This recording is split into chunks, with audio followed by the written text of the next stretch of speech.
Hello, everybody, and welcome to another. We're going on an adventure today. We're going on a journey. Welcome to another episode of the Chocolate Bros Tasting Show. You're That's here right. with Adam and Brian. I'm Brian. We're brothers. Bros. Same mom, different dad. I'm just gonna go into a short family history here. Before Go for we get it. just kidding. I'm not gonna do that. No, to we're you. not gonna do that. We're not doing that to you. Less So, Panther, more chocolate. Yes, tasting. we own Fortunato Chocolate. You can check us out at www.fortunatochocolate.com. If you've watched other episodes of the show, you know why we're doing the tasting. So suffice it to say, we have 16 years of industry experience. Brian is trained to judge chocolate tasting competitions, as well as he lived in the jungle for 10 years with cacao farmers running our fermenting and drying facility out in the jungle of northern Peru. He's got a great palate. I'm an enthusiastic amateur with 16 years of experience. And we are tasting chocolate wherever we can find it. Brian, go ahead and say something. Yeah, first of all, www.fortunatochocolate.com. We appreciate you going there, mashing like, mashing subscribe, hitting that thumbs up, whatever you can do. If you feel like you like the show that we're doing, express that like in whatever way you find appropriate. Just go to your window and go like, hey, Chocolate Bros tasting. Shout it out. So really good. It's up on YouTube. Yeah, scrawl something on your whiteboard and put it up on the front door of your help house. us- And help people us. walking their dog, they might notice it and check us out. So every little bit helps, and we appreciate And it. we appreciate it. Absolutely. So today, what we're looking to do is look for chocolates that we mostly eat our own chocolate. So we've been trying to try other chocolates, not necessarily high-end specialty chocolates that are super costly that you have to buy from a specialty chocolatier or chocolate maker. We're looking for chocolate that you can get at the grocery store, that you can get anywhere. Near you, something that you don't have to order for online for delivery in the hot summer months. These are alternatives, maybe even for people that buy our chocolate, but during the summer months, since we don't use thermal packaging materials because it's ecologically disastrous, we want to offer maybe some options for the people that don't have access to something else during the summer. These are things you can find at Safeway, Target, QFC, Piggly Wiggly, Fred Meyer, whatever store. It could be a Vons. Yeah, Ben Franklin's. Albertsons. Yeah, Five and Dime. All those things. Yeah. Local market. your local cheesemonger. The gas store. Right, the gas store. It could be almost anything. Yeah. So today, Let me chime in here, Brian. please chime. Yeah, let me just chime in quickly. Yes, as Brian said, our goal here hopefully is we want you to keep, if you're already a Fortunato chocolate customer, please keep buying from us when the weather cools down. please, But in the meantime, please, please. we're begging you, please do that. We're not begging, But but we were politely asking for I'm your begging. business. I'm begging. He's too Okay. proud to beg. I'm too proud to beg. But I'm the sales and marketing guy. I'm begging. But Someone should do a song called "Ain't Too Proud to Beg." oh, TLC. Yeah, there you go. But in the meantime, we're hoping that we can maybe find a gem for you that's affordably priced and widely distributed that you could use to satisfy your chocolate desires until the cool weather comes. Yeah, and I back think on. in the 8 or 9 reviews that we've already done, we've already found a couple that were pretty good. Yes. Now Yeah. the last two that we reviewed, Not we great. really came down on, and it is not our goal to tear down our competition. tear down our competition or eat bad chocolate. If No. we're going to be tasting chocolate, it would be nice to have it taste good and for us to be able to give it a shining review, but we got to be honest. Absolutely. We don't think that we're going to give a shining review to something and then all of a sudden the folks who hear this might not buy our chocolate and only buy that chocolate. If they do, that's their choice. It's fine, but that's not what we're not worried about that. We're just being honest. And the last couple that we tried were honestly not good, and we said it, but we weren't being destructive about it. We're trying to be constructive. We're just trying to be honest, yep. And also, we're trying to advise you, our viewers. So today we're going to go with this. Now, you see, this bar's everywhere. I see this bar everywhere I go. Lindt, obviously, it's a Lindt- 160-year-old chocolate company, maybe even more than that. It's Swiss. It's been around forever. And this particular bar, this intense orange, we see everywhere. Now, at the beginning, at the top of the show here, I mentioned we were going on a journey. We're going on on a a journey. Look, I don't want to brag, Brian. But anytime someone says they don't want to brag, you know they're about to brag. yeah. I'm a published author. You're a published I'm a author, published that's author. correct. The book's coming out June 4th. It's called Finding Soon to be New Fortunato. York Times bestselling Yeah, author. yeah. So I know good writing. When I read good writing, I Yes. appreciate good writing. There is some. Allow me, Adam, because There is I think I've got the pipes. I to mean, do there this is some justice. phenomenal sales copy on the back of this chocolate box. Go ahead. Folks, today, take a journey with excellence. Chocolate so rich and refined that it leads you to discover new territories of chocolate pleasure. Let your mind travel as you explore layers of flavor elegant textures, and ingredients so fine that they delight the connoisseur in you. Only the unmatched experience, superior skills, and exceptional craftsmanship of the Lindt master chocolatiers can create a bar so exquisite you can truly taste the difference. Excellence Intense Orange has the rich color of dark chocolate, the fruity flavor of orange, and the crunch of almond slivers. So Ingredients. Go ahead, read. So, hey, by the way, let me just say this. So this is now look. This is a dark. This says dark That is chocolate. a buildup if I've ever That's heard hey, one. we're expecting big things from this bar based on that sales That copy. is And a by the way, dark, intense. let me tell you something, chocolate. bro. I've written some hyperbole in Yeah, my yeah. day. All right, I didn't. That's hyperbolic. Yeah, that's hyperbolic. Now, just from a packaging standpoint, this says intense orange, dark chocolate. So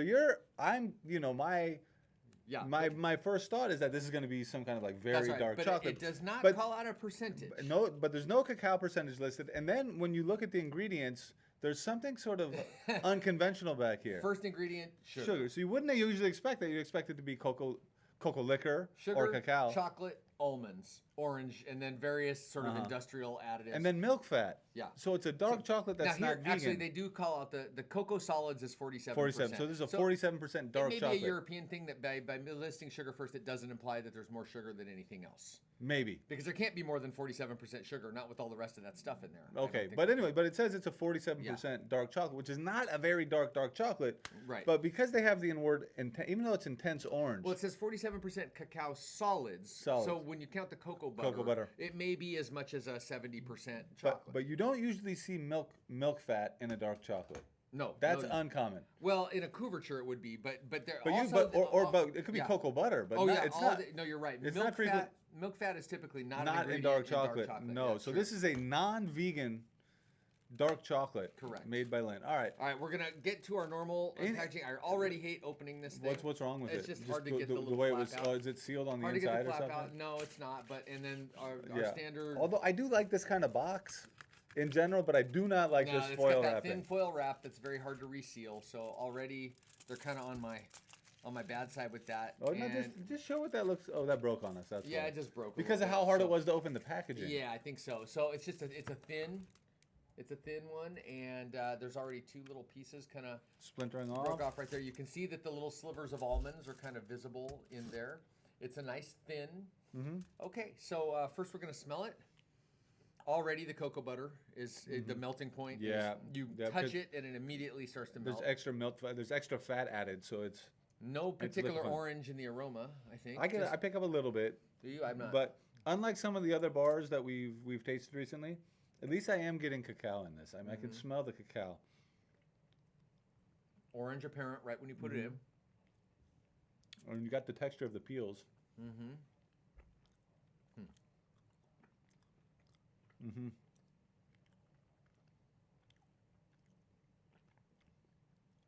I feel like I'm on a journey to excellence, Adam. Let me tell you something. This is delighting my inner connoisseur, bro. Good writing. Let Hey, your inner connoisseur come look, out, Adam. We got to do two things here. We got to judge the bar, and we got to judge the writing. The writing, as a published author, look, I don't want to brag. It's not bragging if you've done it. I wrote a book. It's coming out. It's been Soon published. to be New York Times Soon to be. bestseller. God willing, you know. But I give them already. I'm pretty sure God takes an interest in your placement in the New York Times bestseller list. Well, we're gonna find out. We're gonna find out. If I make it, it's because of God. If I don't, you know, a lot of people give thanks to God, but then when it goes wrong, They they never don't blame curse him for their failures. Yeah. Yeah. But I'm gonna break the mold on this one. So go ahead, set it off. What are your thoughts? I can't recall who made it, but we tested a lemon bar. I don't know how many episodes ago. It was Of Theo's. our show. It was a Theo lemon bar. And we lamented the fact that they didn't really get the lemon right. Yep. This gets the orange right. This is an orange bar. The orange is in there. I can taste it. It's apparent. It's good, and you even get some little texture from the orange And there's peels. texture, and the almonds actually provide some great texture they've and a little bit of nuttiness. And they've done almond slivers. So my first reaction is, okay, so once again, the chocolate itself is unremarkable, except that it's very well processed. They weren't wrong. It's well processed. The texturally, this thing hits it. There's a little bit of a chewiness. The almonds give a little bit of a resistance. I like the thin mold too. It's a thin mold, so the flavor's accessible. The orange is kind of the dominant front flavor. and then the chocolate kicks in. The chocolate is unremarkable, but also in no way offensive. It's very well prepared. This is, you can tell that this is prepared by a company that's got 150 years of experience because it's excellently prepared. Yeah. I only have one beef with this thing. It's very sweet.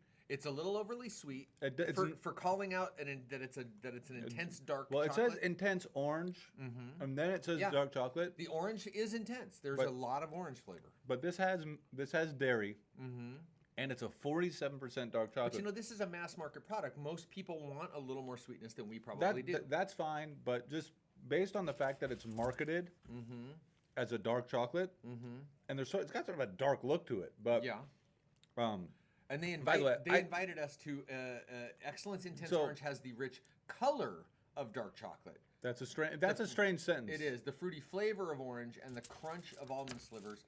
Well, so it does have the color of dark chocolate. Yeah, it does have so I agree with you. I like the orange, and the more of it that I eat, the more orange I'm getting. Also, what I like about how we do one of our orange products, and I find it present here as well, it's not like fake orange. No, it's got a little of that bitterness that you get in an orange rind as well. And they have achieved something that we always strive to do in our products, which is balance. It's the good. Orange, the almond, the chocolate, it balances. It is a little sweeter than I would prefer. That's the one thing that I got. But it's a marginal too much. It's not like, it's so sweet. It's only if you have listened, if you're watching the Chocolate Bros and you got the review, and you go in knowing this is a 47% bar. It's not vegan. Well, no, again, that's the solids. The solids. Okay, so it's probably a 60% bar. You go in, you know this is a 60%, not a 70, not a 75, not an 80. It's not like a very dark chocolate. That's right. It has milk fat in it. So it's not a typical dark chocolate. I'm going to guess the milk fat is a very low. They did it to cut the acidity, I'm guessing, and just even so, like you said, the cacao flavor in this is not remarkable. No, it's not, but it's also not objectionable. It's not objectionable. It's got that, so Swiss chocolate has a little bit of an emblematic roast and an emblematic conch. Correct. And it's that. Many people consider Swiss chocolate a little bit over-refined. This is emblematic of the Swiss style. It is, but I mean, these guys have been doing it for 150 years. That experience shows. They weren't lying. And sometimes chocolate can act as a vehicle rather than be the star of the show. Yeah. And in this particular case, like for me, the chocolate portion of this actually is pretty unremarkable. It's But the it's a vehicle. That's a great way to put it. But the overall product is a good product. It's harmonious.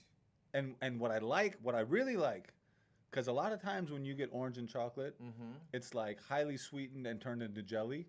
And this actually tastes like oranges because I'm getting some of the pleasant bitterness that you sometimes get in an orange flavored product. They didn't feel like they have to douse the orange itself with sugar in order to put it into the product, which I like. They call it orange preparation pieces, which is orange juice concentrate, sugar, lemon juice concentrate. But you see the lemon juice, pineapple fibers, pectin, natural flavor. So I like the way they did the orange. I just would warn anybody, you're not getting like a really, really dark bar here. It's sweeter. No. It's sweeter than you think it's going to be. I think the people that this is marketed for, this sweetness is going to hit their sweet spot. Yeah. I think it's going to be. So will be a quick one. I was visiting a client of ours in Germany, in Nuremberg, Germany. We went to the oldest restaurant in Nuremberg. It's been in the same little building since the 1400s. And I went there and I had the simplest possible meal. Nuremberger sausages, which are tiny little finger sausages, sauerkraut, and a beer. And they've been making that same plate in the same spot for 600 years. And I remember eating, it's the most unremarkable plate. It's sausages, sauerkraut, and a beer. But it was absolutely phenomenal. When you do something for a long time, for hundreds of years, you get really good at it. In my opinion, Lindt has been doing this long enough. They've refined it to the point where this to me is spot on. You really like this one? I really like it. I mean, I don't know if I'd really go. It's not necessarily the style of thing that I love the most, but if you like inclusions, they have learned over their long years of experience how to put inclusions in a bar really successful. And I would say this is also a scenario where the sum is greater than the parts. That's right. Yes. That's because a great way to put it. You know what I'm saying? Because again, I'm just going to repeat, like the chocolate itself is unremarkable, but the overall impact of all of the ingredients together It's good. This is how you take an unremarkable chocolate and make it a top-notch confection. Yep. And when you take something like almond slivers rather than almond chunks. Yes. And when you take even the size of the slivers is kind of perfect. The distribution of the slivers throughout the bar. Yep. And each nibble I had the same amount of slivers. And it's actually sort of having on me an opposite effect as the other bars, where the aftertaste, yes. Where the tail was pleasant. Sort of very unpleasant because we were getting bitterness of bad cacao. It's pleasant the way it ratchets down. Well, I'm getting the citrus. Yeah. I have the citrus on my palate. That's right. Which is a fresh flavor. It's a nice acidic citrus flavor rather than bitterness. The way it coasts down is quite pleasant. Yep. So the only thing you got to be careful of is it says dark chocolate, but it's sweeter than you think it's going to be. Yeah, I agree with that. But after that, it's really quite a pleasurable product. So we're gonna. I'm really glad that we found something that we liked after two shows of really panning something. And I haven't had a Lindt bar in a long time. I believe the last time I had it was when I was in Switzerland visiting the factory where we have our chocolate made. Yeah. And I went to the Lindt factory with a Swiss chocolatier and tried some stuff there. And like I said, the experience. They've been doing it a really, really long time. What does it say? Since when? It says right up there. Since 1845. 1845. So they've been doing this 180 years. They've figured out what to do. It's manufactured in their U.S. facility in New Hampshire. But by them. They have taken those 180 years of experience and replicated it here in the United States. The same way that Coca-Cola can bottle itself mostly anywhere. It's the same product. Yep. And they got some mean writers over there, bro. Oh my goodness. Mean copywriters as well. The thing I'm taking away from this is we need to recruit some of these Lindt copywriters. Hey, what are you talking about, dude? You got a published author on the staff. Yeah, bro. but I don't know if our stuff is popping the way that is, Adam. When are we taking somebody on a journey of excellence? I'll take you on a journey of excellence. All right, let's see. Now beat it. All right. So this is pretty good. Enjoyed it. There you are. Yeah. Lindt Intense Orange Dark Chocolate. And I just want to say this was bought at a Safeway in Issaquah, Washington, and I believe it was on sale. No, it wasn't on sale, but it was natively cost, I think, $3.99. $3.99 for 3.5 ounces. Pretty good deal. That's because the sum is greater than the parts. And you can only get to that when you're at a massive scale. Yep. So, all right, everybody. Brian, anything else? No. Check us out at www.fortunadochocolate.com. We also sell an orange bar, so you might want to compare our orange with the Lindt orange. That would be fun. Great idea. Yeah. You talk about taking a journey to excellence. Bring out your inner connoisseur, folks. And you want to know something? Maybe you print out my sales copy on the orange bar and you compare it to the Lindt sales copy. I'm a published author, people! For any of those people who have an inner connoisseur for marketing language, you definitely want to contrast and compare. Published author. All right, anyways, thank you, everybody. Have a great day. Thank you.